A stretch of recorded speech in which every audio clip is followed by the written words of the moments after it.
Are we ready to start? Yes, we are. Muy bien, ok. Bienvenidos y bienvenidas, gracias por estar acá con nosotros el día de hoy. Y queremos dar una bienvenida muy cálida a nuestras compañeras de Angry Tías y Abuelas. My name is Wendy Call, and I teach in the English department here at PLU. And I know that we have all been looking forward to this event for a long time. My students and I, some of my students are here, have been looking forward to this for a long time. I'm really delighted to be here to host this panel with our three honored panelists who are there in the corner of the big screen. And that is photos of more of the organization, including them, on the large screen. So we are here today to hear from these women, co-founders and leaders of the organization Angry Tías y Abuelas, which is based in the Texas-Mexico borderlands region of the Rio Grande Valley.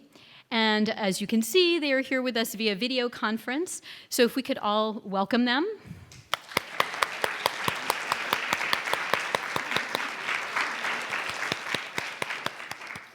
So as you can see right above them, you can see what they can see.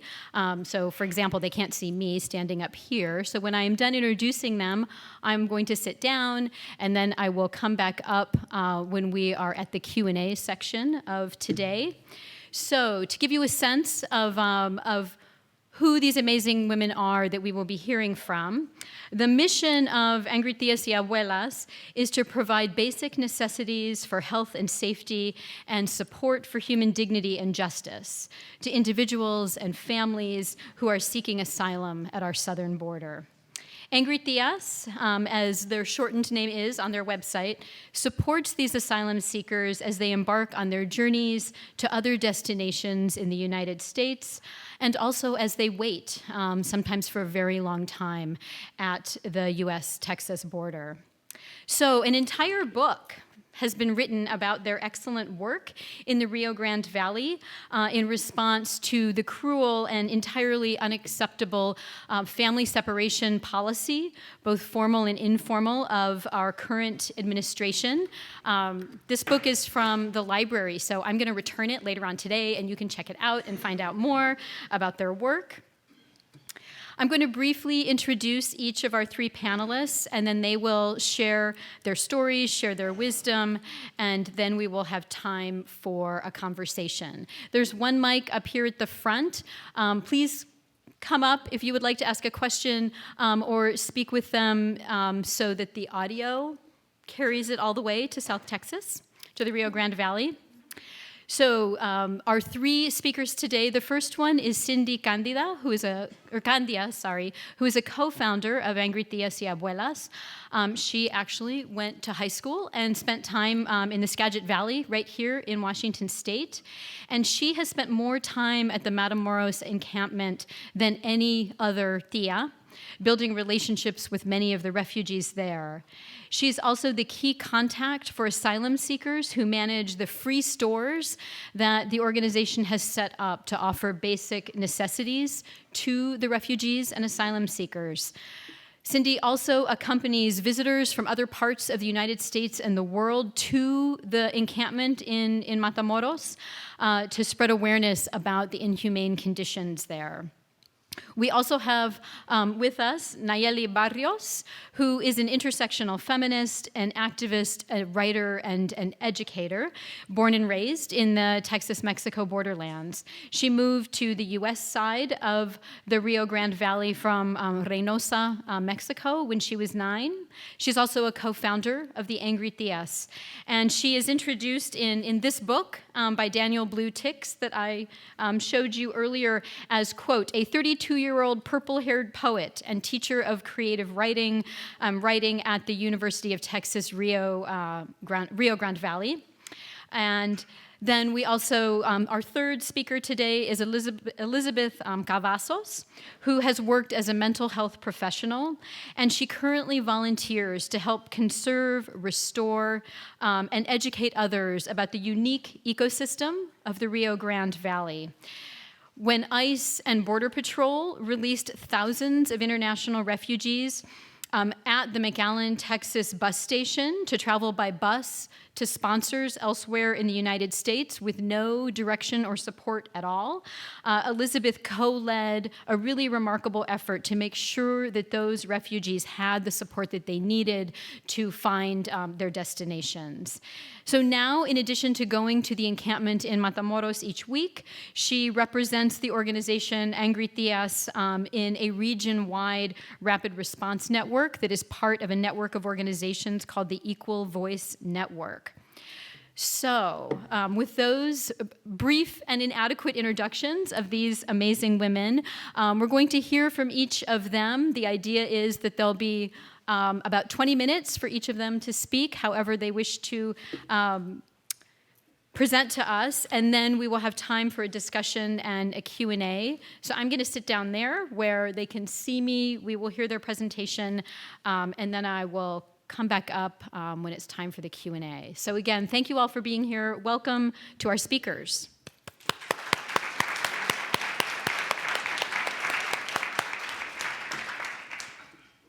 Okay. Thank you so much, Wendy, for the introduction. We want to first say thank you to Tamara and to Rosemary and Travis for setting up everything that we're here now. We're so heartbroken that we couldn't be there in person, but you know, we're going to give you all the info that we would have anyway, and hopefully someday we can all meet in person. So we're going to start off by covering some information from a PowerPoint that we have prepared to kind of give you some background info about all the things that we are doing and have done. So that's our picture, as you can see that. That's all of us. Well, it's actually missing one, Paula, one of our newer members. Who are we? So there are 8 of us. Nayelly, me, we got Cindy, Lizzie, Elizabeth. We also have Joyce, Jennifer, Susan, Paula, Madeline. So it's really one of the wonderful things that I think that I love is that we're a very diverse group of women, everything from age to just different kinds of like backgrounds and life experiences. And I think that really informs our work and our compassion.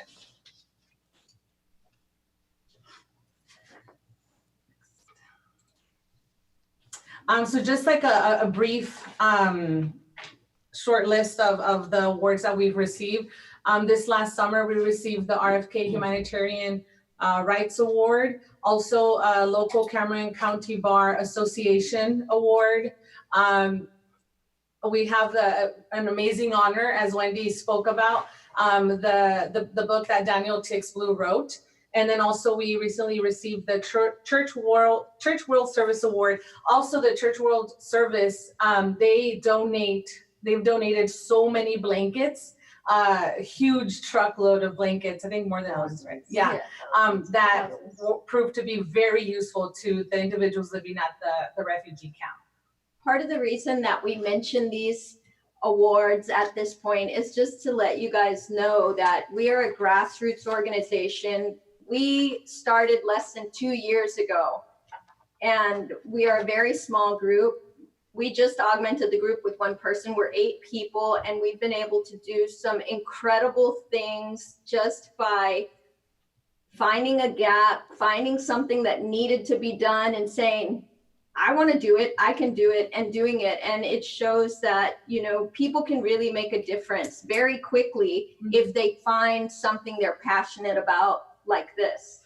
This June will be our 2-year anniversary. So these are some of the things that moved us to get started, to want to do something.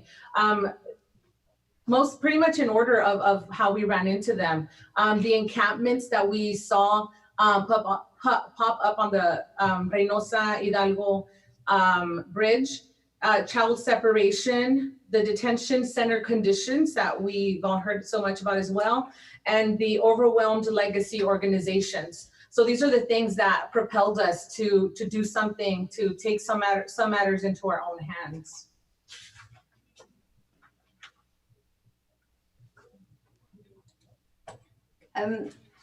we mentioned child separation, and this specifically was something that moved me to action. The Crying Baby tape, which was released by Jennifer Harbury to ProPublica. And when that tape was released, it galvanized the entire country against child separation, against a zero tolerance policy. And it was instrumental in ending those policies. So again, something like this was so critical and instrumental in changing my life, an immigration policy, and also bringing a country that appeared to be so divided together. And so that gives me hope that we can strive for that again. Do you want to hear about how the crying babies have been that got you? So the Crying Baby tape specifically was what brought me to the Angry Tías. About 2 weeks into the inception of the group, I was fighting, joining. I had a couple of friends who, I'm a naturalist, and they were my birding friends, posting about the encampments on the bridge and about metering. And I tried very hard to look away. My upbringing was such that you just don't rock the boat, and activism to me sounded like rocking the boat. So I tried not to see those messages coming through my feed, but when the Crying Baby tape was released, I couldn't unhear it, and it's changed my life. So our group, even though we're only 8 and we all live in the Rio Grande Valley, we get together very few times, actually all together in person. We've probably been together all in the same room less than 10 times in a year and a half, I would guess. And most of the work that we do, most of the communication that happens is, electronic communication. Facebook Messenger takes up the vast majority of our communication.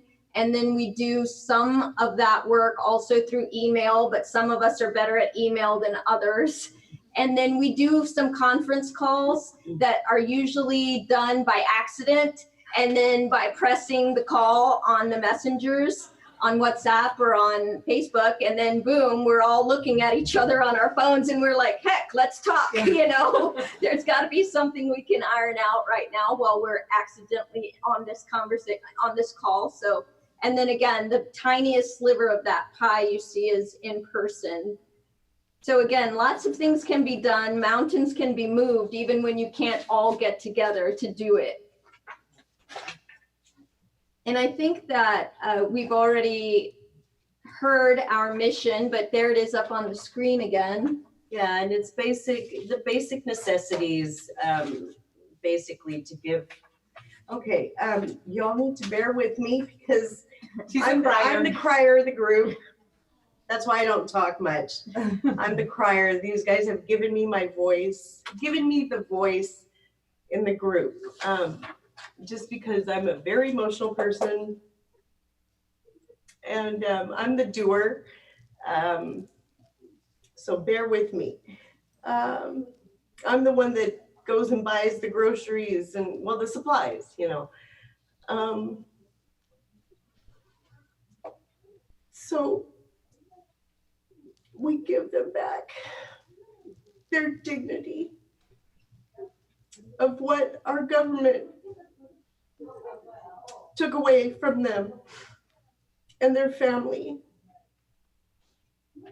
So that's what we're trying to do as a small group.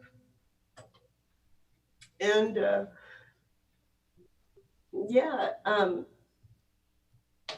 we're just trying to help them embark on their journey to get to their destination. And our mission, it evolves. The immigration situation on the border is very fluid. It's ever changing. So that mission that you see, how we actually carry out the mission is always changing. But the preservation of the immigrant safety and the respect and the dignity and the justice for the immigrants, that's like the cornerstone. And that's what we always try to achieve in everything we do. So what makes this is some of the the things that we rely on, our partners, our volunteers, and money, right? So we're very fortunate that a lot of people are continuously supporting us when it comes to financial things, right? So a lot of our donations, they come from just individuals who are interested in helping somehow, right? And so they know that they can help through us. And so donating to our organization is what allows us to be able to, you know, help out in the camps and also help out our partners. We're not the only organization, we're not the only grassroots organization who is out there at the refugee camps helping these individuals with missions similar to ours. And whenever we can, which is very often, we help out our partners with money as well, so they can continue helping at the encampment. Also volunteers. Also, like Lizzie said, depending on what is happening at the moment, since everything is changing on a regular basis, the volunteer duties and needs change and they shift. But it's a really beautiful thing to see that there's so many people interested in helping from all over the country. We've had volunteers who will, you know, come from California and they'll stay for a week or two just to focus on volunteering. Volunteers who will stay for a month or two just to volunteer. We've had people offer via to help remotely, like with, you know, projects, or with even they've offered to help us with PR, social media, although now we have that locked down. But it's just a beautiful thing to see that so many people want to volunteer in some way or another. And so that mission, it's like, here we have these words. How do we put them into practice? How do we actually carry out that mission? And for us, what that looks like, and again, it's changed, but bridge response, especially while the immigration policy of metering was happening, where they were keeping asylum seekers on the bridge, at the base of the bridge, as they awaited their number to be called so that they could cross into the United States and ask for asylum and adjudicate their cases. This was prior to MPP. We did our bridge response. That's where the Tías started, going to the bridge, giving basic needs, detention facility response. We became aware of the vast amounts of people that are being held like prisoners that have done nothing wrong, and they just want to try to gain asylum in the United States, and they're being held there. And so we tried our best to see how we could affect that. How can we help those people in those, what appeared to be, they looked like they were languishing in prison. And so we did our best to figure out the ways we could affect that. Shelter response. We became aware of shelters on both sides of the border that we wanted to support. As our funds built, we supported them financially. We supported them with manpower. We also did lots of logistical things, moving goods from one area to the next, bringing in goods for the different shelters, Catholic Charities. I can remember going down to HEB and buying all we could so that they could have their warm soup, which would be the first warm meal these immigrants had after being released from the hieleras, which are the word for freezer. Detention facility. It was like a detention. And then finally, our bus station response, which as was mentioned in our introduction, I spent a year of my life in the McAllen bus station doing all kinds of things. Our bus station response it's an interesting thing. I'd like Nayelly to talk a little bit more about it. So as you can see on this, that's okay. So the bus response, we noticed that there were, we weren't really informed of it. We just kind of found out that there were some of the asylum seekers that were traveling to their sponsor families, all located in different parts of the US, that they were being dropped off at the bus station. And a lot of them with no money for two-day trips up to, you know, the East Coast or anywhere north. So that worried us. So we basically got our whole system set up to take supplies to them, supplies that they would be able to use on the bus ride. And so a lot of these bus rides were, you know, 2 days, 2.5 days. The luckier ones had shorter trips with maybe like 7 hours. But the majority of them were 24 plus hours on the road. And so the first thing we started doing is giving out backpacks with supplies, a water bottle or a couple of water bottles, some snacks. If they had kids, we put like a coloring book or a little toy in there to keep them, busy on the road.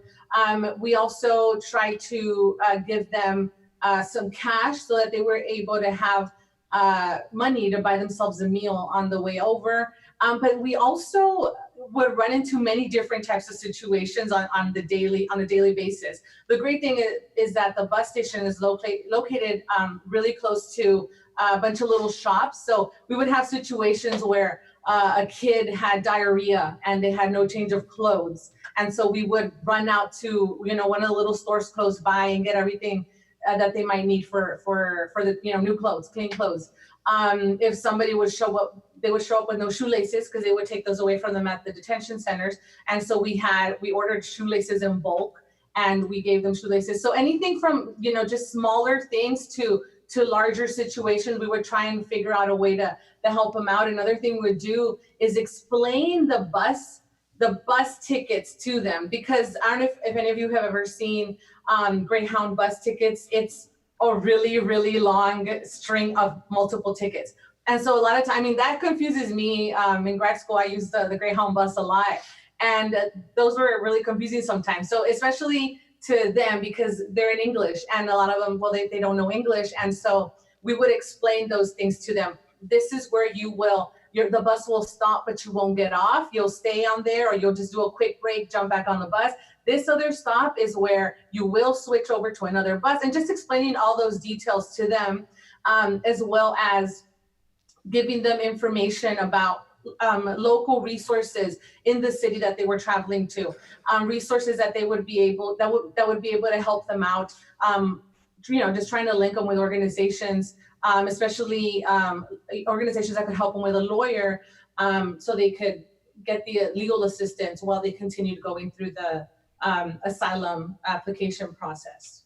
And just to put it into context, we were at the bus station and there was hundreds of people, busload after busload, 800 people on some days that would arrive at the same time. So if you just imagine that influx of people into your local bus station, and they had no idea, nothing had been communicated to them, that they were released from the detention facility, that they were now going to be allowed to go to their sponsors in the United States. In the beginning, it was funny. I found myself having to describe what was happening. You're being released. You are now free to go to your sponsor. Just quick things. The bathrooms are free. Toilet paper's free. The water that comes out of the fountain is fine to drink. You can't use quetzales, Guatemalan money here. Take them down to the Casa de Cambio, which is like a place where you can exchange currency. They often treated us like we were guards. Can I open this bag of chips? And it's like, guys, this is it. You're out. You're not in prison anymore. You're going to get to go. You're free. One of the big things that we did for the immigrants was to give them the opportunity to call home. And for many of these people, all of these people, it was the first time they had spoken to their family in months.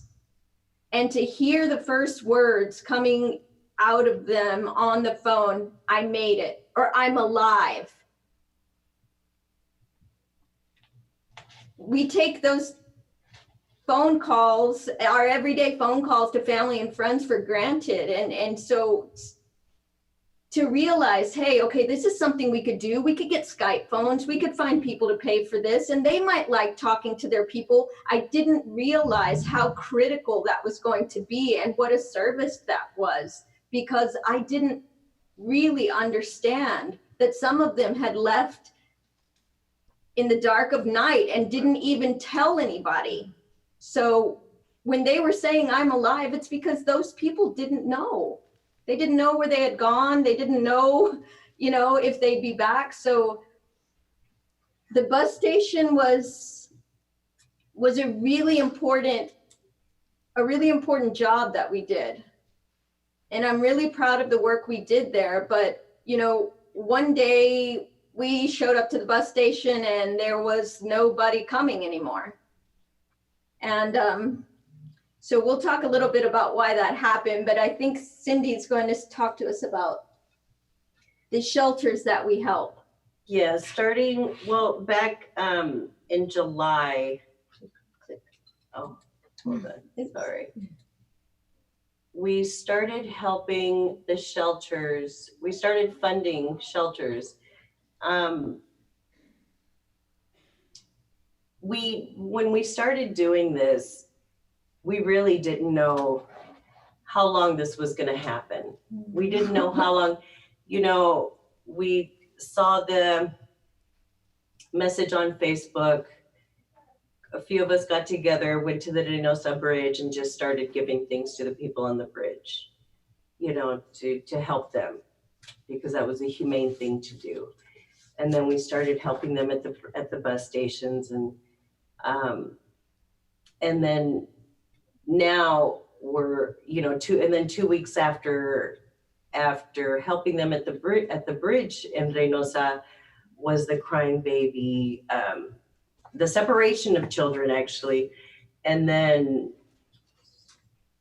the crying baby audio came out, and then we started helping shelters, and now we're funding shelters, both in Mexico and on the U.S. side, because the shelters in Mexico are housing the most vulnerable people that are in the camp, the people, the children that have like Down syndrome, the people that have cancer, people that are really, really scared, I guess, you know. So we're helping out the shelters over there a lot. And it basically changed back in July of 2019 when MPP hit.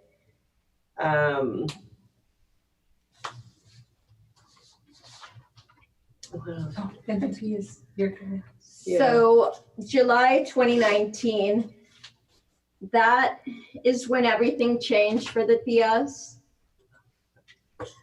That's when MPP came to the Rio Grande Valley. Complicated things even more. Yes. Yeah. So Even worse. it's a racist policy with a caveat, because I laugh in the fact that this policy, it's meant to keep people out of the United States. It's meant to keep brown people out of the United States. And it's such a racist policy, but even still, they added a caveat in there that there are the most vulnerable amongst this group of immigrants. They can't be kept in Mexico. They cannot remain in Mexico. They must be allowed to be paroled through. Those vulnerable people are the medically and psychologically impaired, LGBTQ people, unaccompanied children, and pregnant women. Those people are supposed to be allowed to enter the United States and adjudicate their cases in the United States. But we know for a fact, even when people fit squarely into those places, they are not allowed through. We have a woman in the encampment that works. She has a fellowship with Lawyers for Good Government. Her name's Charlene, and this is her mission in the camp. She finds people that squarely fit into those groups and tries to get them paroled. And she is sent back with those people back into the encampment in Matamoros time after time. And so, again, it often feels hopeless for us, but MPP really has changed everything about the work that we do.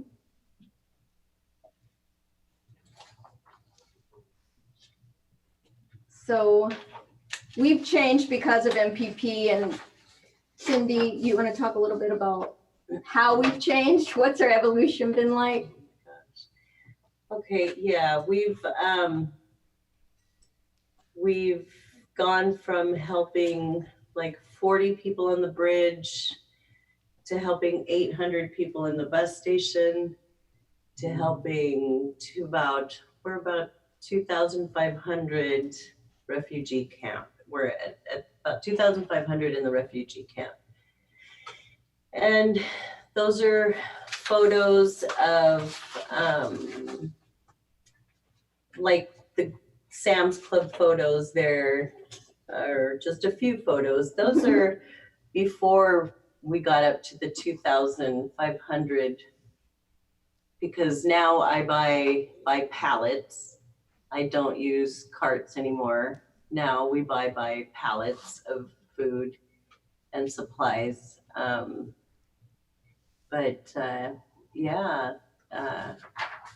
And the gal up in the far left she's actually an aide from Washington State, Elizabeth Warren's aide. Elizabeth Murray, sorry, Tario. She came down here wanting to know what they could do to help. And it was nice to have someone from my home state come down. Yeah, but it's tough. It's tough, and we stay strong. We don't cry when we're at the camp. We cry when we do our interviews, you know. At home. And we're at home when we're at home. And we have a lot of people wanting to do interviews at the camp and stuff, and they want us to cry on the spot and all this stuff, and we can't. We can't, you know.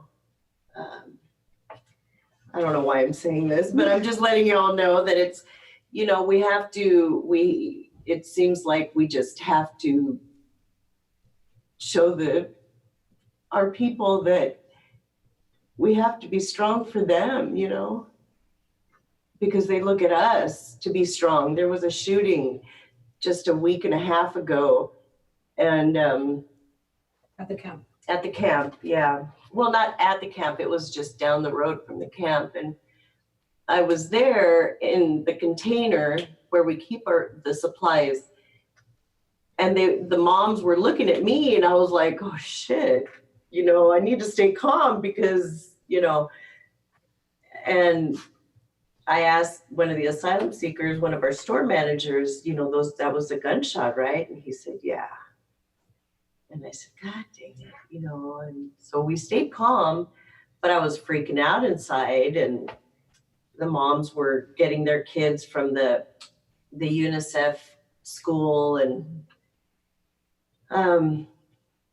but you know, we had to stay calm. But everybody there is like family to us, you know. That's what I was gonna say. One thing that's interesting, they are able to go to the camps a lot more often than I do. And so they were telling me the other day that a nickname that they have, a term of endearment that they have for them is madre, which is mother. And so just kind of to highlight what she says about kind of us needing to be strong when we're there helping them, that just highlights that, like, you know, we see our mothers or those people that care for us as like those strong figures. Like, if they're okay, then I'm gonna be okay, right? And so it's kind of what I see with them calling you madre. They take a lot of strength from us as well, and that's just like so important, I think. Yeah. So that's just one example of like the crisis response that we do in Mexico, but there's so much more that we do within the camp. Like we do refugee camp organization. Like we mentioned before, we're part of a collective. Yeah. 3 grassroots organizations that started right here in the Rio Grande Valley, not even 2 years ago, are really the backbone of the refugee camp. And we meet weekly with the INM, the Institute of Nacional Migración, to discuss the goings on in the camp, how we advocate for the immigrants at that meeting. We see how well or how poorly we're doing working within the parameters that have been set for us.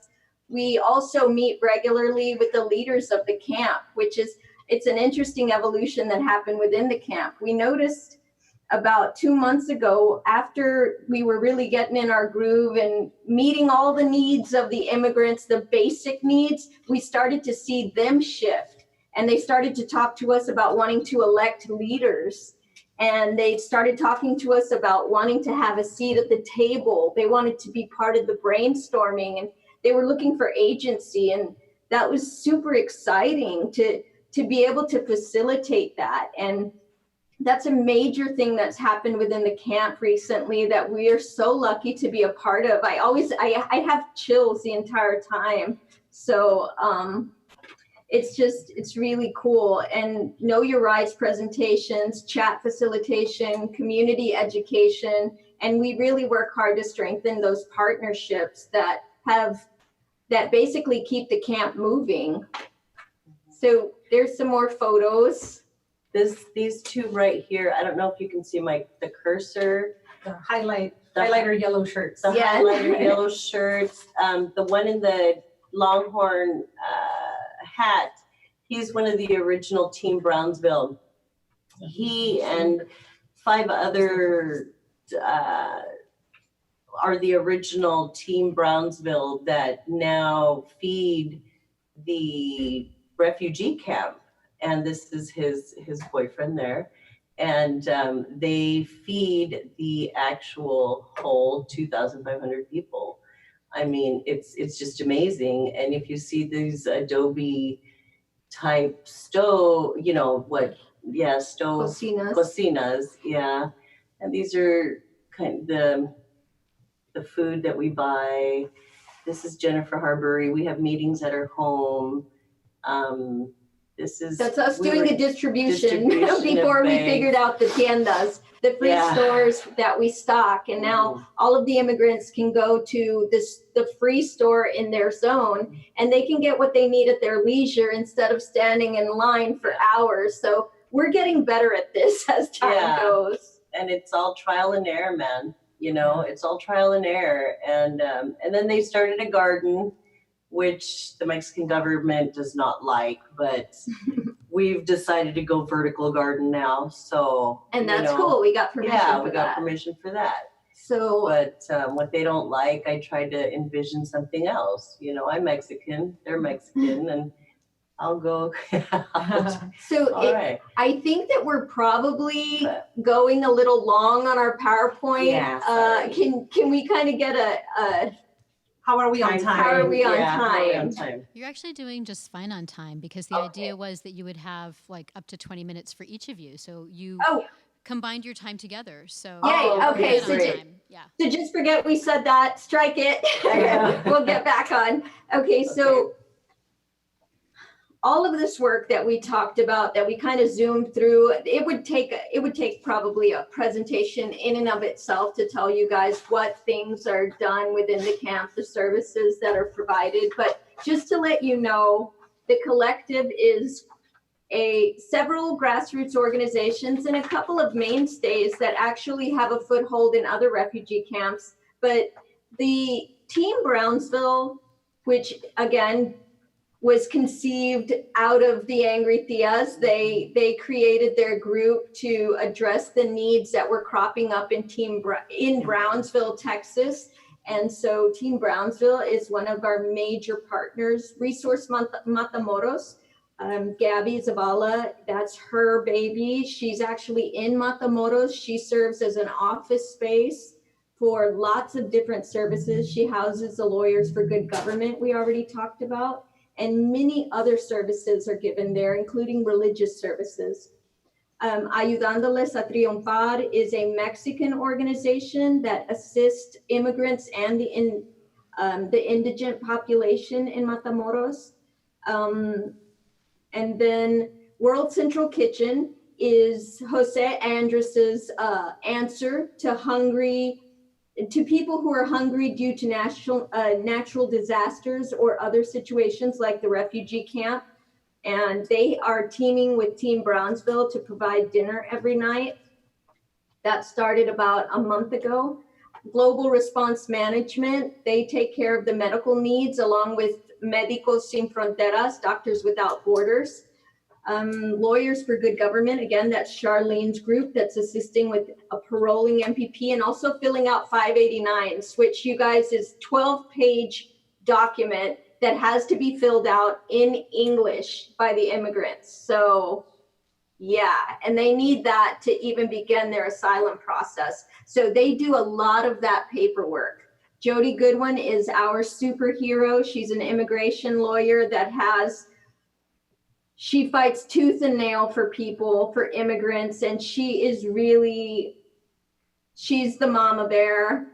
And she always gives us advice how to handle new situations, changes in the policies. She's a phenomenal woman. And just recently, UNICEF and UNHCR have joined our efforts in the camp. So it's really great to have these organizations with so much experience come in and lend us their expertise and knowledge. And then outside of the camp, we have a few people that we also partner with. National Immigration Transit Assistance. Anybody that we hear about that actually does get into the United States and move to their sponsors in the US, we utilize this transit assistance to make sure their needs are met along their route. There's somebody we've worked with all the way back when we were doing our bus response when 800 people were coming through, as is Granny's Respond and Interfaith Welcome Coalition. Interfaith Welcome Coalition is based out of San Antonio, Texas, and we modeled our backpack program that we started in June of 2018 behind Interfaith Welcome Coalition's successful backpack program. And finally, Young Sinners, someone who has become vital to us. They are immigration lawyers and advocates that help just basically protect the rights of the immigrant children. They have created charlas and speak to parents in the camp who want to present their children as unaccompanied. They basically want to send their children alone into the US because, as we talked about before, that's one of the vulnerable populations that cannot be turned away. And we had an uptick of that happening in the camp, and we knew the parents didn't have adequate information about what happened to their child when they did that. So we connected with Young Sinner, and they've been so gracious in allowing us those minutes, those precious minutes of their time to speak to each individual parent when they're considering that Sophie's choice.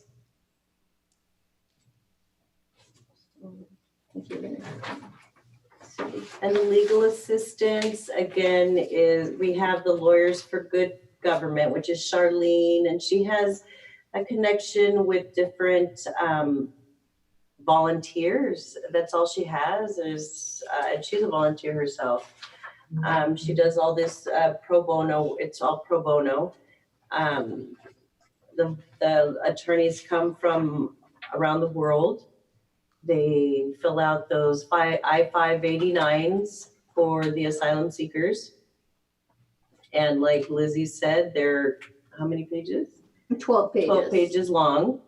And they have to be in English. Have to be in English. They cannot be in Spanish. And so that's what these attorneys do. They sit there every day, sometimes 8 hours a day, and they fill out these I-589s. And Jody also does that, but she takes on a lot of the cases pro bono also. Let me see. They provide we also provide a lot of financial assistance. We have a legal fund. Yeah, we have a legal fund with people that are in detention that have been there for years, that should not be in there for years. They have great cases. They need lawyers. Yeah, so we have had people call us that have needed legal assistance, and so we have funded that their attorneys.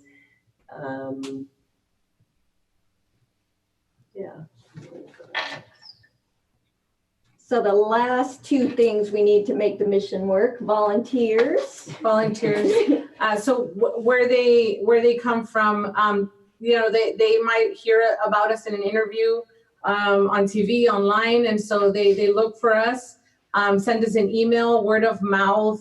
What else we got on here? Other organizations. Seeing us, a lot of people just see us at the bus station and say, "What are y'all doing?" And they'd be interested in helping. Through Catholic Charities, we are very active on Facebook. Sort of active on Instagram, trying harder with the Twitter. And so, but that, people are also really drawn to our name. Like when they see angry Tías and Abuelas, I know a lot of people have asked me, or like if I'm wearing a tag, my tag or a button, they'll say angry. People always say, I wonder what they're angry about. And I'm like, I know what they're angry about. So like, I'll tell them what we're angry about. And so, we receive a lot of inquiries from people about how they can help through our email and our Facebook, our social medias. Money, the next one. So it takes us over $1,000 a day to run the camp, and that includes buying, amongst other things, just everyday household items for the camp, and food staples for them to have to prepare their meals. And that doesn't include the quarterly payments that we make to GRM, who handle the medical trailer there, or any of the funds that we provide to the shelters on both sides of the border. It doesn't include any of the legal fees that we pay and the stipends that we give to the immigration lawyers. So it takes a lot of money to do the work that we're doing. And the way that we get it is online donations. We have an Act Blue that people can access via our website or our social media, Facebook specifically. And then often people will bring in-kind donations. They show up with like tons of toilet paper. And then of course, it's always fun trying to get it across the border. That's a whole other problem. Yeah. But also grants and organization donations and just cash. So yeah, it's easy. It's a lot easier for me to buy in Matamoros. That's what I do. I take the credit card and buy it at the Sam's Club over there.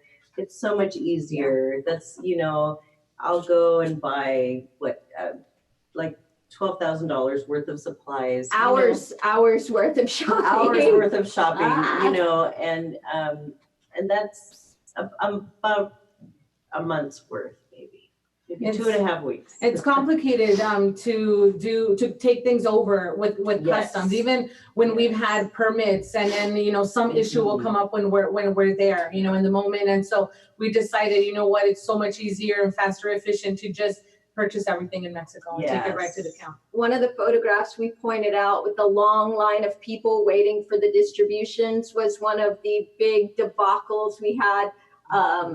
Trying to pass out bags. 500 duffel bags. Is it like third or fourth trip? It took us like 4 times to finally do it. Yeah. And these people knew they were coming. They all had their little ticket, and it was like, please, we're trying our best to get them across, but they would turn us away, or they wouldn't let us bring all of them. It was just a nightmare. So we tried to do most of our purchasing from Matamoros now.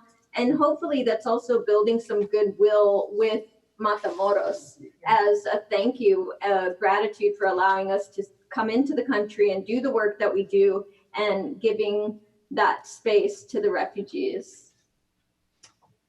So what's next? Metering continues. There's still lots of Mexicans that are sleeping in the refugee camp because they are waiting their number to come across. They don't fall under MPP, but metering is really, it's considered refoulement. It's making them stay in the country that they're fleeing. It should not be happening, but yet it continues. We're seeing MPP dwindling because it's getting replaced by worse policies, PACER and HARP, which basically what's happening is these people are being apprehended. They're being taken into a facility. They're given half an hour to either call an attorney or family, and then their whole entire process is adjudicated within that facility, and they are not giving an opportunity to get any evidence, anything that they need to prove their case. They are made to answer their credible fear question with either a yes or a no and not allowed to elaborate. Basically, it's just setting these people up to be refused asylum. And this is why we're seeing planefuls of people being deported to countries that are not their own. So they are very vulnerable as they are shipped off to Guatemala. It's not the answer. So people often ask us, what do you want? You want MPP to end? We want racist immigration policies to end, because look, we've been asking for an end to MPP, and it's ending, but look what we're getting in exchange. We need humanity to be introduced into the immigration, system again. So, and we just are really unclear about who gets put into what program, when, and why. I think that the system's designed that way so that we can't really get a clear understanding of what's happening, and that really reduces our ability to problem solve and create solutions. And again, I think it's designed that way. So this is how the Tías see what's happening on the border. Who'd like to? Crisis. Oh. So, Okay. Okay, so policies, MPP metering, HARP and PACER. So as we said, right now the MPP and the metering is MPP is what we're working with right now. HARP and PACER are what's coming up, and we're worried, and we're just wondering because they're all bad. It's like, how else will we have to reshape what we're doing and refocus what we need to continue doing? And it's just kind of scary, because at the end of the day, like, we'll figure it out. We'll find another way to make sure we keep doing our work. But the terrifying thing is what's happening to these individuals. We get to go home and mentally be okay. And them, it's like, they don't know what's going to happen. They go back home. A lot of these people, they are running away from some threat. And so to have them sent back is very, very dangerous. And so that's kind of something that's coming up. The overwhelmed shelters in Mexico is something that we're still working with. Little access to legal counsel. There's so many individuals, and there's not enough lawyers that are, and that's because there's already so many that are doing the work, but there are just that many people that need this legal assistance. And if they don't have that, they don't have much of a chance to really, no chance. Yeah, to get through the process successfully. The overwhelmed advocacy groups. That's us. And other organizations like us, we're stretched thin. But we're still just trying to fill in any gaps any way that we can. The tent city with no infrastructure. Everything that we do is to try and make their living situation a little bit more, a little bit safer, a little bit more dignified. And yet there's still so much more that they need. There's a lot of red tape we have to work with. We're stretched thin. There's just so many things that complicate it. And we're just kind of trying to keep up all the time. And limited publicity about Remain in Mexico policy. MPP. I mean, it's called Migrant Protection Program, right? And so if somebody sees the name Migrant Protection Program, oh, it's to protect them. How great! But what it's actually doing is dangerous and it's inhumane. So if someone just looks at the name, they're not well informed about it, right? There's limited publicity of what it actually is doing to the refugees. How many of you guys knew that there was a refugee camp of 3,000 people on the Brownsville-Matamoros border? Show of hands. Can you raise your hand? If you knew there was a refugee camp. Yeah, limited publicity, right? I mean, this is just illustrates the point, is that we aren't doing a we're not giving justice to the situation because we are having a hard time getting what's happening here beyond the checkpoint. The checkpoint not only stops people, it stops stories. And so we are having a really hard time getting the message out to the rest of the United States, because I believe if people knew exactly what was happening here at our back door, they would become galvanized against it like they were with the crying baby tape. So really that brings us to the end of our PowerPoint presentation. So I guess. Are you ready for folks to ask questions? Sure. Who would like to ask questions? So I'm going to go back up to where you can't see me. Thank you so much. And folks are going to come up here and ask questions. Yeah. Well, we could see them up closer too if we get rid of that. Or they could see us up closer. Before we start with questions, we're going to maximize you in a minute. Okay. So we'll see you. I just wanted to mention something that hasn't been made explicit before. As people come up and ask questions, please do that. You're all sitting still. As the coordinator of this event, I just wanted to make sure that everybody knew why our visitors aren't here with us. And what happened is very soon after Washington State became epicenter of the US coronavirus, I received a very sweet email from our sisters on the border asking me if it was okay if they didn't come, because if they did, they risked contaminating their work in the camps. So I just want to make sure that all of you knew that that's why they're not here, and I wanted to express my gratitude to all of you here for showing up in person and in solidarity, because I know it's not the same to see people in the flesh, but I also wanted to make sure that you all knew why they weren't here with us today, which is a very good reason. So please step up and ask some questions. Yay, here comes a brave one.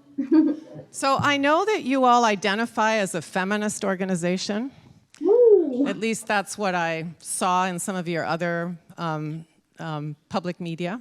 I'm wondering if you could articulate that position and how it relates to the work you do. So our feminism is intersectional. I mean, that's the way that we see it.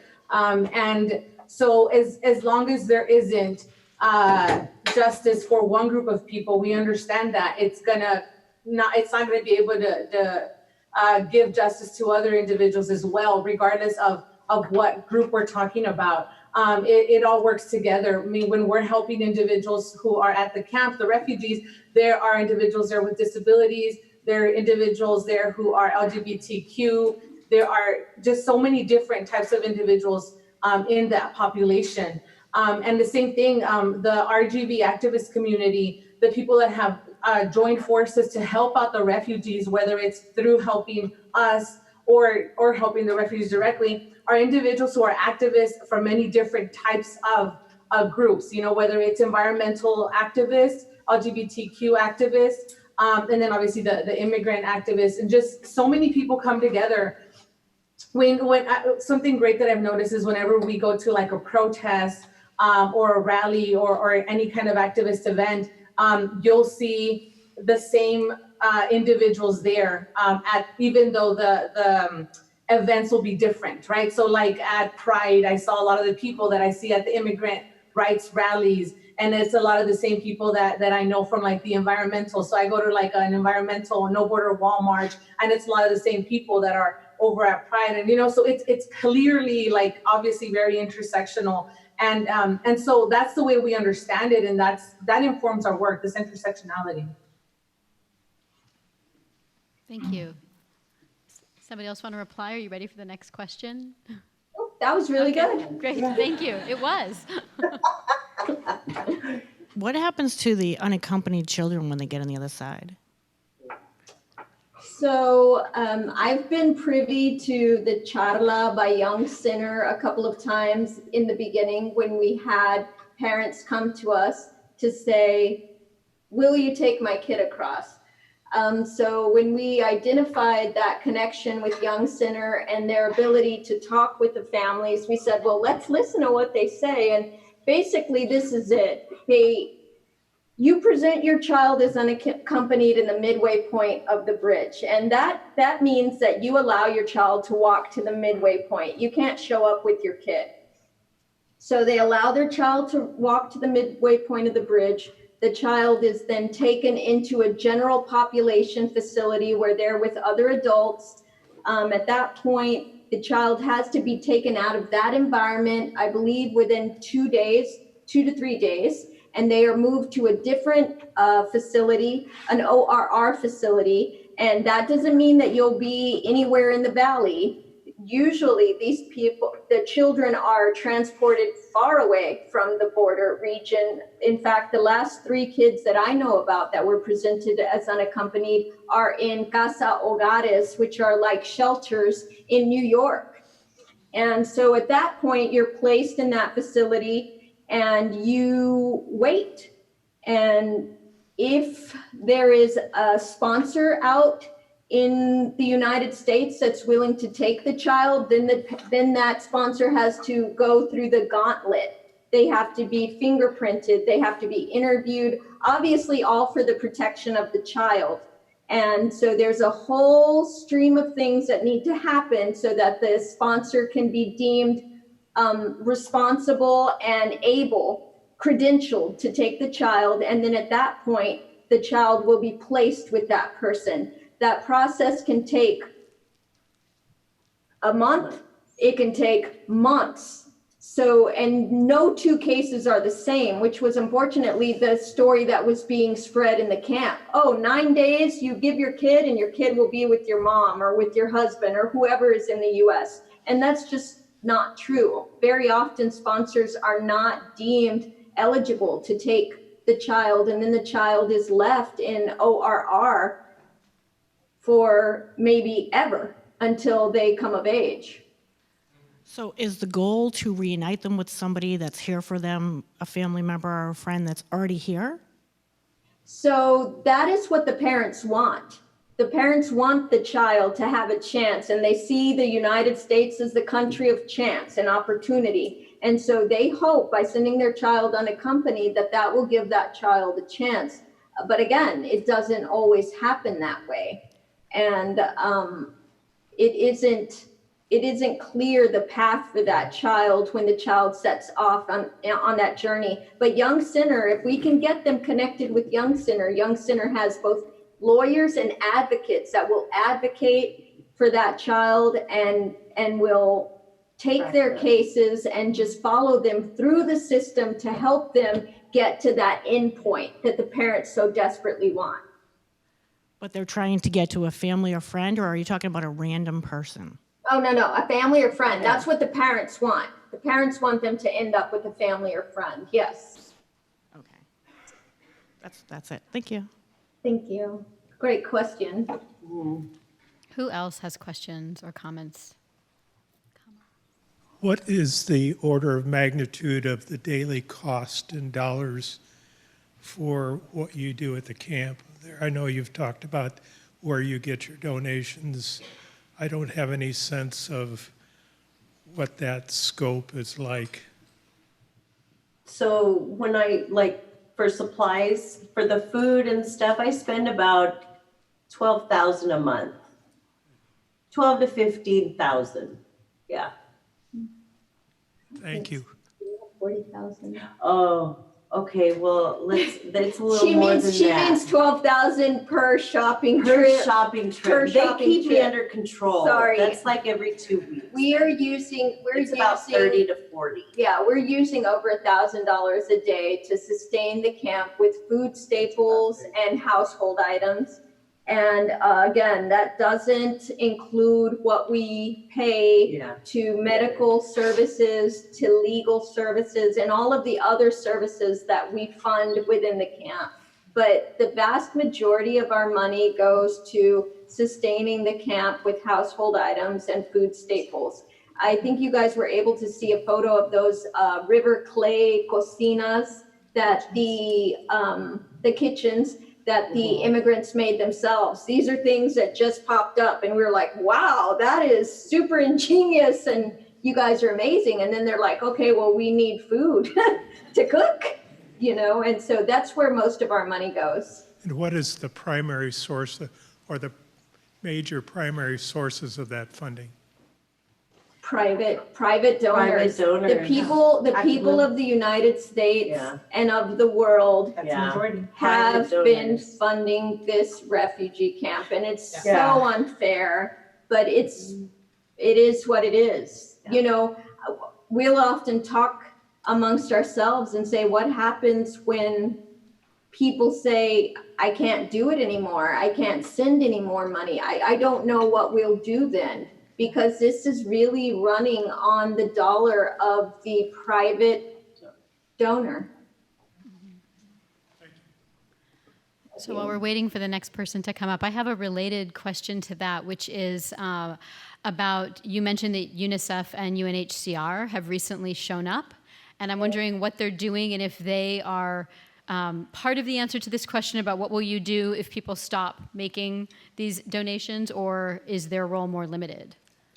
So their role has been pretty limited up until now. They would come, a few times a month just to assess the camp, to give us recommendations and to talk to us about standards, how many baños, how many porta potties per each person, or how far should they be from the living spaces, how far apart the tents should be. And that's kind of the relationship we had with UNHCR and UNICEF until very recently, where they've actually now have a daily presence within the camp. UNICEF works in the camp 6 days a week, starting at about 10 a.m. to 3 p.m., doing psychosocial support for the children, playtime, sharing, interaction, art, things like that, things that weren't being addressed systematically on a daily basis with the kids. So they are playing a critical role there, and it's very much needed. ACNUR has, again, they've come into the camp recently, and I think that they're figuring out exactly what their daily role will be, but we've already seen them do a couple of really big initiatives that are exciting for us, and we hope that they continue to kind of lead the way for us, since again, these two organizations have the most experience with refugee camps. Thank you. Hello. First, I would just like to thank you for talking with us and for the amazing and necessary work that you're doing. And then you all kind of got at the importance of staying strong for the people that you're working with, but also how emotionally tolling that this work can be. What do you do to keep strong? I like alcohol. Pretzels and Alcohol, my dogs. No. For me, I have to laugh because I say I'm a robot now. I'm like, feelings, I don't have feelings anymore. And I think that's just self-preservation. I feel like I have this wall, and it's something that I have to do so it's for sustainability, so I can continue the work that I do. But, I tell a story that Cindy had the bright idea to bring coffee into the camp for the first time. And we have a tent store that we do most of our provisioning, we do most of our rationing there. And one of the women there, Doña Dores, she opened the can of coffee, and she was sitting up in her chair, with the can of coffee. It was a big can of coffee. And she pops it open and she pulls the foil back, and then she just falls back in her chair. And her eyes start welling up with tears. And I'm like, what's going on? She said, it's been so long. I can't even remember how long it's been since I've smelled coffee. And now, every time I open a can of coffee, I'm like just down on the ground in my kitchen, so now coffee is screwed for me for the rest of my life probably. But so I do still have feelings, and that is one of the times now that it all comes rushing towards me, and probably at the most inopportune time, right? But I haven't figured out, people are talking about self-care. I don't know, I need that workshop. I have to figure it out. We've I've had acupuncturists come down and they actually do acupuncture on the asylum seekers, but it was feasible when we only had like 100 people. Now there's like 2,500, almost 3,000 people.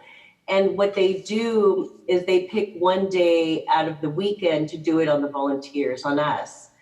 And so they've taught us that we have secondary trauma, which we didn't know what the hell that was. We were like, okay, we know we like alcohol. And so ever since we've been doing this, we've liked it a little more, you know? And so it was like, no, Cindy, this is secondary trauma. We're like, oh, okay. So, and you know, our medications have gone up and, you know, our family doctors know what we do and all that stuff. But yeah. So I've, you know, dealt with anxiety and depression for a very long time since I was a teenager. And, you know, the last 2 years, it's been more difficult for sure. And so it's just, you know, I'm very fortunate to have the resources that I have, you know, like insurance and counseling and a really strong support system, a lot of stability in my life. And so I always think, you know, the people that you're helping have it worse. And I know, and, you know, people say, you know, well, that doesn't mean what you feel is invalid. I'm not saying it's not valid, but I try and remind myself, and that kind of gives me strength. It's like, hey, you know, you have counseling and you have a doctor you can go to regularly. You're going to be okay. This work needs to get done, right? And kind of like what Lizzie was saying about the coffee. So I also have some things that, like, you know, whenever you're talking to a refugee and they give you a story about something, it like impacts you. And then next time that something reminds you of that, it kind of reminds you, and it'll put me into this mood where I'm like, oh my God, the world is so unfair. Life is so unfair. And I'm like, yes, I'm okay, but that's not good enough, you know? And so it'll kind of throw me into this little space where I'm like, just back in that place where when they told me that story, just thinking about them. I hope that answered your question. Thank you. There are Doctores Sin Fronteras that are on the grounds now in the camp, within the camp. And we've had, since the shooting, the day of the shooting, okay, I'm gonna cry. Okay, so bear with me. I had two moms that wanted suitcases. They wanted mochilas because they wanted to go back to El Salvador and the other one back to Honduras, because they had their little ones, you know, little toddlers. And, you know, toddlers are just running all over the damn place. And, you know, the parents are tired, you know, the brains are just tired. Mentally, they're tired. And I told them, I said, you know, if you just go to the Doctores Sin Fronteras, you know, they have the psychologists, you know, and maybe just let it out. Let out what you have inside, and maybe that'll help, you know, maybe that'll help you, because they've been there for like 8 months. They've been there for so long. And I tell them, remember the trip? Remember how long it took you to get here with that little boy? You know, remember what you had to go through to get here. And we are trying to make it as comfortable as we can for you. And we are here to serve you. As long as the money is coming in, we are here to serve you. And we always tell them that. This is what we are here for. We are here to serve you. You know, every time we cross that bridge, we are here to serve you. And that's it. We don't come here to do anything else, you know.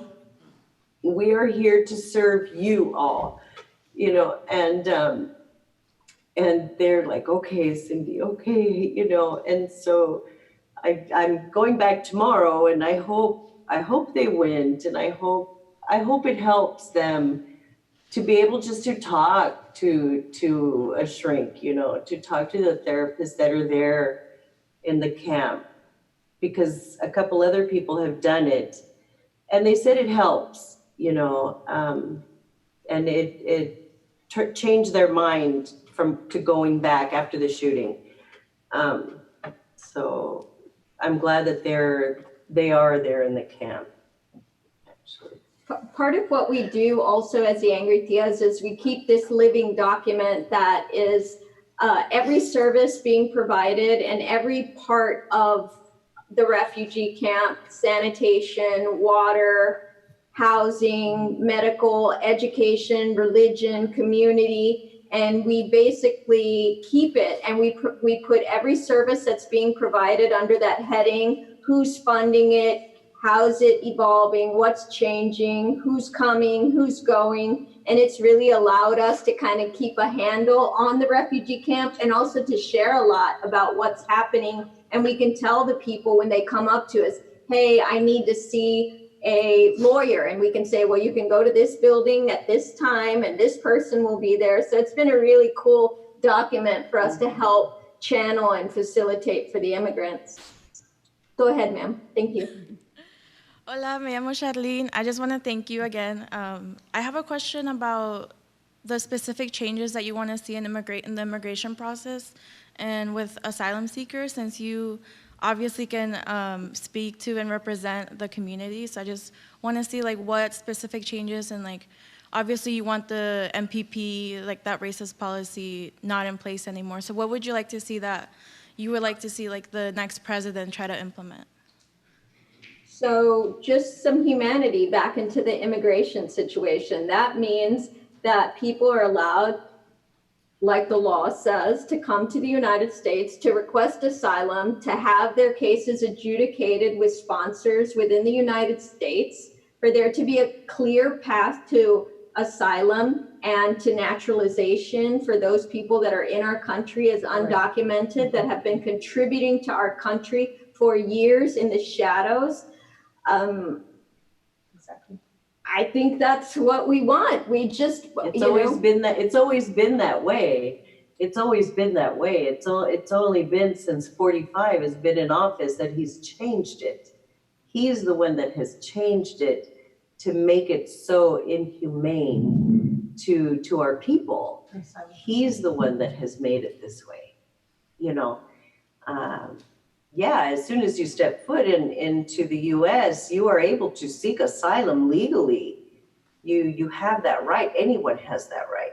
And we have to decriminalize it, because basically what we've done is we've criminalized seeking asylum. These people are being kept, the ones that are allowed into the United States, there's some of them that are being kept in detention centers, and don't think about the prison that you see on TV with cable TV and people lifting weights and getting college degrees.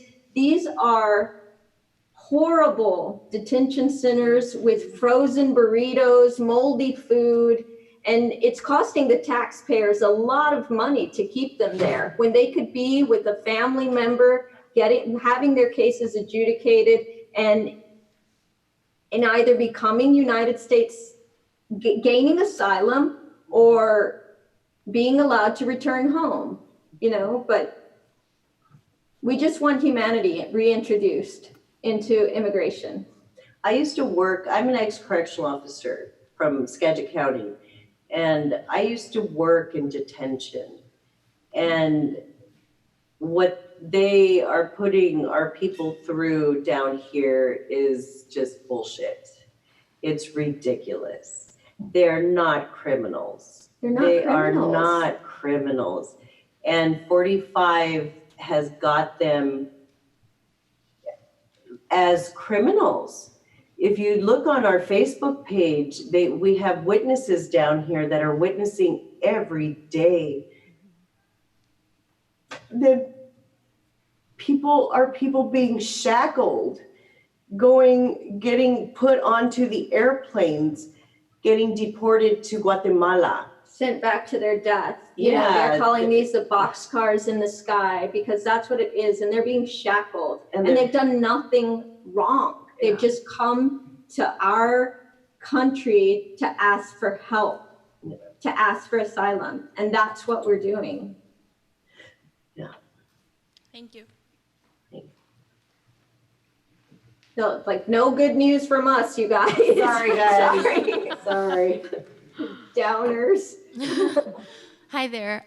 So I just had the question of, for those of us who may not be able to financially support your organization, what's the best way that we can assist you and assist these immigrants that are coming into the country? Share everything that you see on our Facebook page, on our Twitter, on our Instagram. Share, share, share, share, share. Share everything. And also look up our partners and Yeah. share what they're, share what they're doing. Yeah. The really hard part, the thing we cannot crack, is amplifying Yeah. our voice. And we need your help to We need your amplify help. it. We need a bigger megaphone. I want to add also another thing that people can do is inform yourselves about what the situation is. Like, what is MPP really? What is happening with these refugees really? And just kind of like reading up on that, learning about that. And then whenever you hear somebody say something that's incorrect, whatever misconception they might have, to like encourage them to read up on it, to maybe inform them. I mean, if you want to take on that responsibility, but at least to tell them, you know what, like what you're thinking about MPP or about these refugees is wrong. Maybe read up on it, right? Because there's so many misconceptions floating around. Right. And one of the easy things is like free things, right? Informing yourself, just like Googling it. And that's like a huge thing for people to be aware of what's actually happening. And be willing to have those hard conversations. And I'm still figuring that part out for myself, how to have the hard conversations. But part of that is being informed, like Nayelly says, and feeling kind of being able to be steadfast. And part of that is having the information to back up your ideas. So Thank you. that's a great question. Yes, Thanks. All of these thank questions you. are really Yeah. awesome. Thank you guys. Hi. You guys mentioned that there are psychologists on site that help support these refugees, but you were also surprised to find out that you had secondary trauma. So I'm curious, to what level do you feel your organization is trauma informed, and what are you doing to support the trauma that these refugees are experiencing? So, great question. Médicos Sin Fronteras, Doctors Without Borders, is there 5 days a week with a psychologist and social worker. And we try to channel people that we identify as having psychological issues or issues with the family dynamics or anything related to that that's not physical. We try to channel them to Doctors Without Borders. I don't necessarily think, I think when you're working with a population like we have, you don't spend a lot of time looking inward or trying to figure out why your behavior is changing or why your needs are changing or why the people around you are saying you're a little more irritable now, right? Or something. I think you don't allow yourself that time because you're so busy thinking about the refugees. Like part of us being here doing this, this is time away you're spending from the camp and you have to weigh it. Like, yes, but we're helping inform a group of people about what's going on down here. And there may be someone sitting in that audience that's going to say the right thing to the right person or be able to identify solutions or whatever. So, you have to prioritize, like, no, doing this work that we're doing right now, speaking to you guys, is really important. And, but it does make you feel guilty because you're not working for the camp. So I don't think we allowed ourselves to identify that trauma in ourselves. Yeah. I don't think, and once we did, then it's almost like you feel guilty about feeling that way. Like, look at what these people are living. They're doing primitive camping for over a year. What right do I have to complain or feel bad? So you don't even allow yourself those feelings because you think about them. So I don't know. I don't have a good answer for that. All of that. That's part of the problem. That's part of our problem is we haven't figured out how to feel comfortable and validate those feelings within ourselves. Thank you. Thank you. Good question. We need work on that. Hi. I just want to thank you for saying, "Here am I, send me," that you saw the need and stepped up to do it because no one else was doing it, so you did it.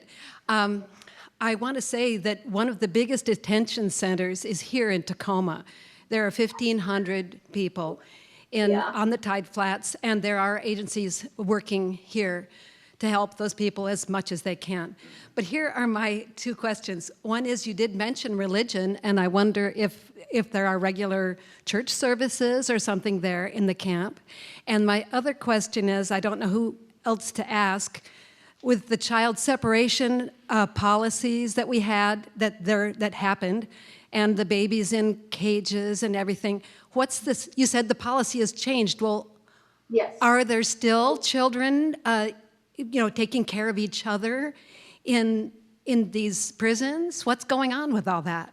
So the policy itself, child separation, zero tolerance policy, this, blanket, if you come across irregularly, you're going to have your child taken from you. That in essence has ended, but child separation is still happening today. Unfortunately, the iteration that it is right now forces the parent to be the bad guy because he's sending his child to the midpoint of the bridge on his own. So there's still a separation happening, but they are the ones spurring that. And that's unfortunate because that adds another layer of guilt to the parent. Also, those people that are allowed to come into the United States because they don't fall under MPP. MPP does not, Mexicans don't fall under, the contiguous countries do not fall under MPP, neither does Africa or Haiti. These people are still coming into the United States, and if their child is 10 years or older, they are being separated from the parents during the entire time they're in processing. And so that's still happening. There's still many, many kids in ORR that are not with parents. So yes, I would not say that the policy is truly ended. It's just changed. And then your previous question about religions, I'm all looking in my master document. Yeah, we have 3 different churches that come. We have Pastor Abraham, who is very vital to the camp. I can't remember the name of his church, but he brings wood for the leña, for the cocinas to cook. He brings the wood 3 days a week. He brings water to the water containers. Do they have services? Do they have church services? He has services at the Resource Center. Yeah. Daniel Behrens has services at the Resource Center. Pastor Venancio does a service in the camp. So they're all different days. Catholic Charities has talked about putting a chapel in the camp, so we're super excited about that. And that doesn't mean that we're going to have some brick and mortar. That means we'll probably construct some large tent and set it up so that people can go in for prayer. I think that the religious aspect of their lives is being addressed, but these people, our refugee brothers and sisters, what I have found with my work there and at the bus station is that God is a great mitigator for them. And from the moment they wake up to the moment they go to bed, it's God. So, that's a question that we should ask them. And I'm glad that you brought that up because they are often part of the problem solving, but I don't remember us discussing religion. And are you getting enough? Are there enough services for you to fulfill that part of your life? Because it is so critical to them. I've never met a more spiritual group of people in my life. And certainly not primitive camping. Seems like Sunday services would at the very least create some kind of a weekly rhythm. Right. Help with a rhythm, yeah. True. Thank you. Thank you. Hi there. Hi. I just want to thank you all so much for the work that you're doing. During your talk, I was really interested to hear about this idea of self-organization, and I wonder what kind of self-organization exists in the camp among migrants and folks who are living there. I know you've brought up this idea of the cocinas, also this idea of wanting to have representation and wanting to have say in their daily lives, and so I'm wondering if you guys could speak a little bit more to what that looks like. And the leaders. Yeah, or the idea of agency. Yeah, so they just, I mean, this happened, like I said, less than 2 months ago.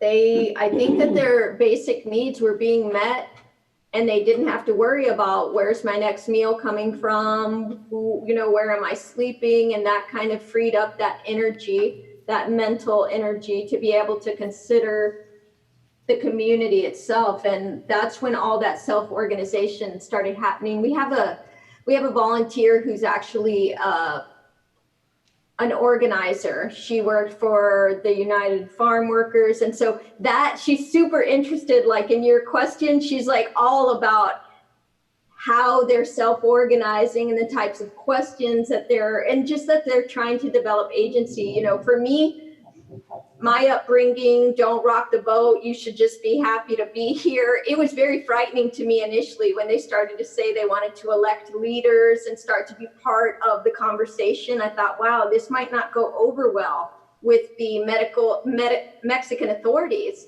And so I was so freaked out when they started saying that. And everybody I talked to would say, that's amazing. That's so wonderful. So I started to think about it in a different way, and I started to kind of feed off their energy, and it has proven to be the most exciting change in the camp, because the solutions that they're coming up with obviously address the problem so much better than we can, right? I mean, who knows better what they need than they do?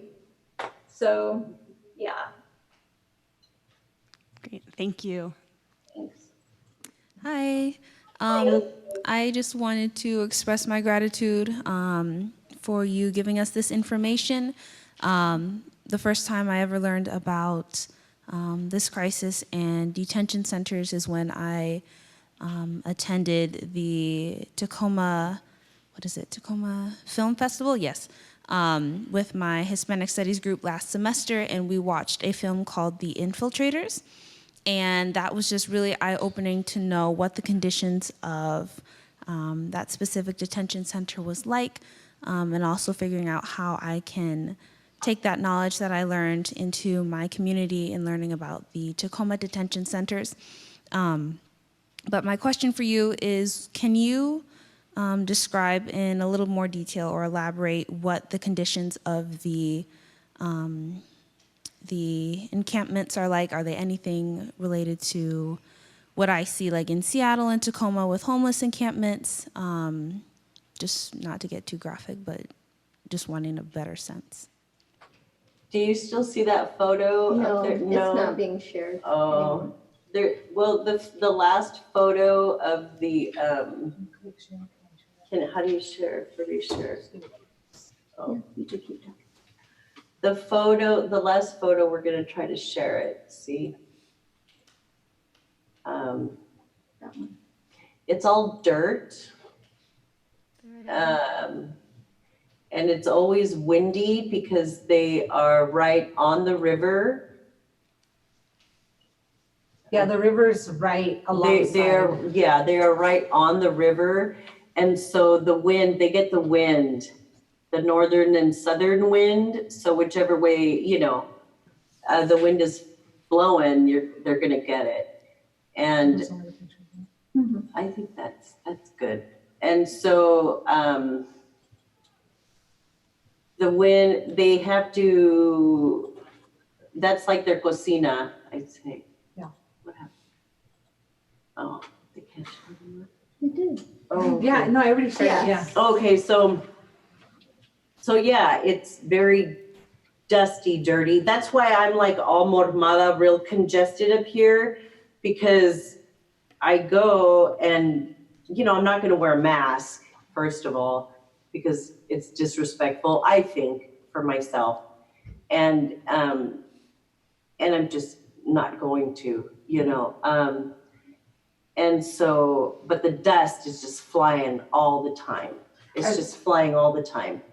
And so it's in a park. It's a large park. And when it rains, it gets really muddy. It's very muddy. Slick. It's very clay-like consistency. Yeah. So any moisture whatsoever creates a very slick surface. So inevitably we will have people that break arms, legs when it's rainy. I'm just trying to think like different details that stand out from my trip. There's about, say, 1,000 tents all squished in together. It's about 2 football fields long. And there's porta potties at both ends now. We advocated for there to be porta potties on the opposite end of the encampment, the west side. There's 10 showers.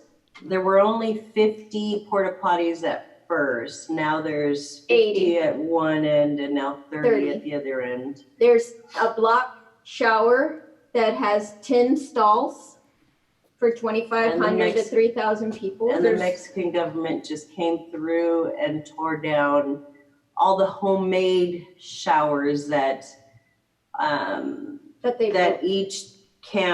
each tent had. They had made their own kind of, you know, makeshift shower with their little canal, you know, for the water to drain towards the river. So they tore those all down.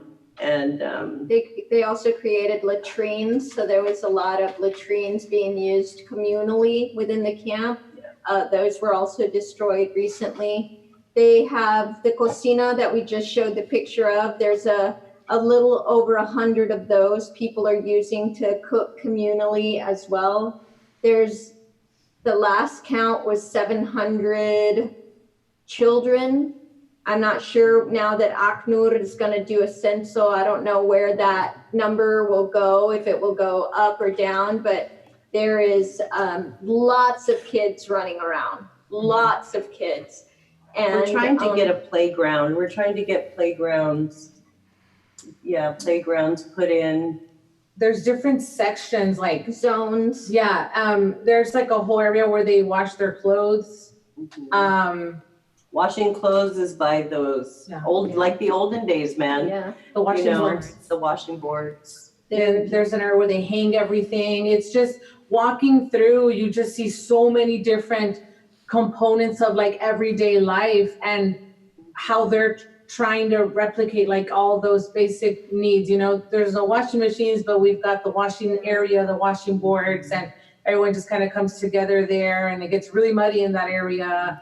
There's, you know, where the kids play, they're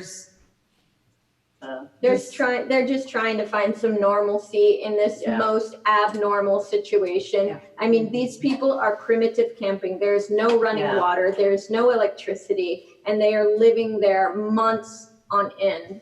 We've bought solar lights, we've bought solar generators, we've bought, I mean, anything solar you can think of, we bought it.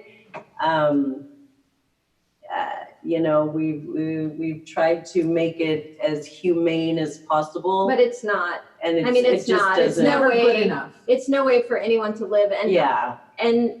And we are literally making this up as we go along in the camp. Yeah. None of us have had experience running a refugee camp, so we are trying to figure out what we can do to give them back some dignity and try to make up for what we have done. We've done to them. So yeah, you have to see it for yourself. And in fact, we've done a lot of describing of the situation, and then we get volunteers come down because we try to prepare volunteers, and then they get there and they're like, oh man, they just start freak crying. out. And we're like, wait a minute, no.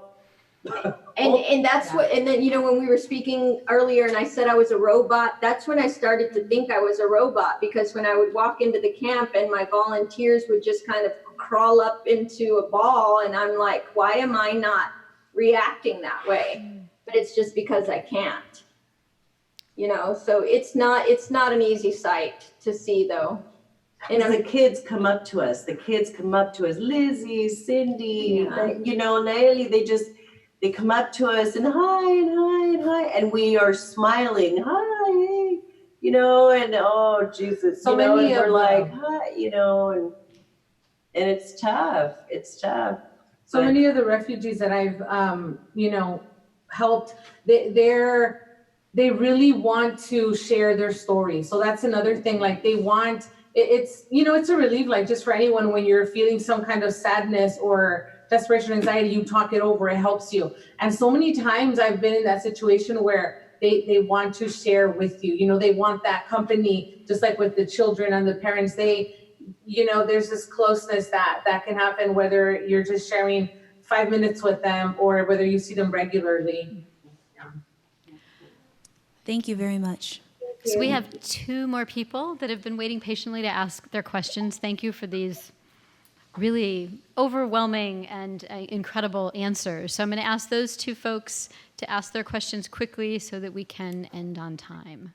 Wanted to express gratitude for you all being luchadoras in the truest sense of what I know that word to mean, and also wanted to offer a resource that I just found out about last week that's based out of the Seattle area. It's the Trauma Steward Institute, and I will see if I can send a connecting email with Tamara.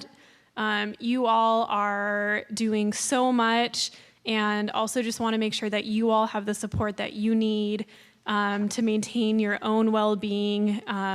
We need you, we value you, and also something I'm thinking about in my own work is this idea of shared leadership. And so, you know, I'm gonna have to step back at some point and take a breather. Who am I bringing along with me so that kind of like in that, when you pass the baton, you can tap in and tap out. And so I offer that as something for you all, so you all can stay strong and keep offering that dignity back to people.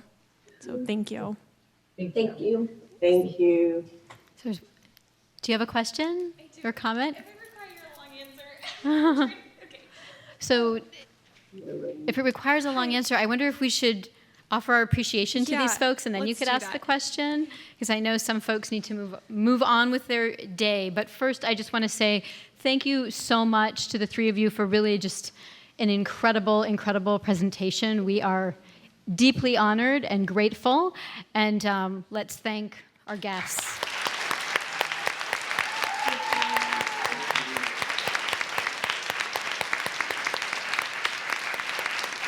Thank you so much.